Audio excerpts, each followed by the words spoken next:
नमस्कार, one India Hindi में आपका स्वागत है। मैं हूं शिवराज सिंह। उत्तर प्रदेश सरकार के लव जिहाद कानून को लेकर विरोध बढ़ता जा रहा है। लव जिहाद को लेकर बनाए गए इस कानून पर 104 पूर्व आईएएस अधिकारियों ने सीएम योगी आदित्यनाथ को चिट्ठी लिखी है, जिसमें इस कानून का विरोध किया गया है। पूर्व आईएएस अधिकारियों ने पत्र लिखकर कहा है कि विवादास्पद धर्मांतरण विरोधी अध्यादेश ने राज्य को घृणा, विभाजन और कट्टरता की राजनीति का केंद्र बना दिया है।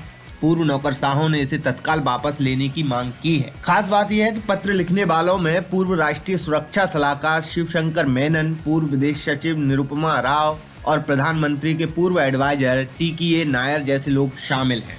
पत्र में हस्ताक्षरकर्ताओं ने यह भी कहा है कि मुख्यमंत्री सहित सभी राजनेताओं को संविधान के बारे में अपने आप को फिर से शिक्षित करने की जरूरत है, जिसे आपने बरकरार रखने के लिए शपथ ली है। भारतीय युवाओं के खिलाफ किए गए अत्याचारों की लिस्ट लंबी है। वो भारतीय जो सिर्फ एक स्वतंत्र देश के नागरिक के तौर पर अपना जीवन जीना चाह रहे हैं। पत्र में कहा गया है कि यूपी, जिसे कभी गंगा जमुनी तहजीब को लेकर जाना जाता था, वो अब घृणा, विभाजन और कट्टरता की राजनीति का केंद्र बन गया है और शासन की संस्थाएं अब सांप्रदायिक जहर में डूबी हुई हैं। पूर्व अधिकारियों के हस्ताक्षरों वाली इस चिट्ठी में यूपी में लव जिहाद पर बनाए गए कानून के गलत इस्तेमाल के मामलों का भी उदाहरण दिया गया है। यूपी को जघन्य अपराधों का केंद्र बताते हुए पत्र में कई मामलों का जिक्र किया गया है। पत्र में कहा गया है कि इस महीने के शुरू में मुरादाबाद में अल्पसंख्यकों को कथित रूप से बजरंग दल द्वारा कथित रूप से दोषी ठहराया गया था। पत्र में इंडियन एक्सप्रेस की एक रिपोर्ट का हवाला भी दिया गया है।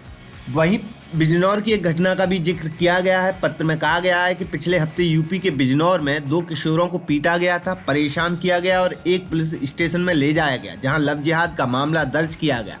एक किशोर को 16 साल की हिंदू लड़की को जबरन शादी करने की कोशिश करने के आरोप में 1 हफ्ते से अधिक समय से जेल में रखा गया। साथ ही पत्र में लिखा गया है कि यह अत्याचार कानून के शासन के लिए समर्पित भारतीयों के आक्रोश की परवाह किए बिना इस कानून का उपयोग एक छड़ी के रूप में किया जा रहा है, विशेष रूप से उन भारतीय पुरुषों को पीड़ित करने के लिए जो मुस्लिम हैं और महिलाएं हैं, जो अपनी स्वतंत्रता का प्रयोग करने की हिम्मत रखते हैं। पत्र में कहा गया कि इलाहाबाद हाईकोर्ट ने भी पिछले सप्ताह यही बात कही थी।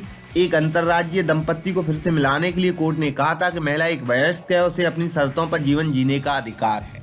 हस्ताक्षरकर्ताओं ने कहा है कि इलाहाबाद हाईकोर्ट सहित विभिन्न उच्च न्यायालयों ने इस बात पर फैसला सुनाया कि किसी के जीवन साथी का चयन करना एक मौलिक अधिकार है, जिसकी गारंटी संविधान के तहत यूपी राज्य को है।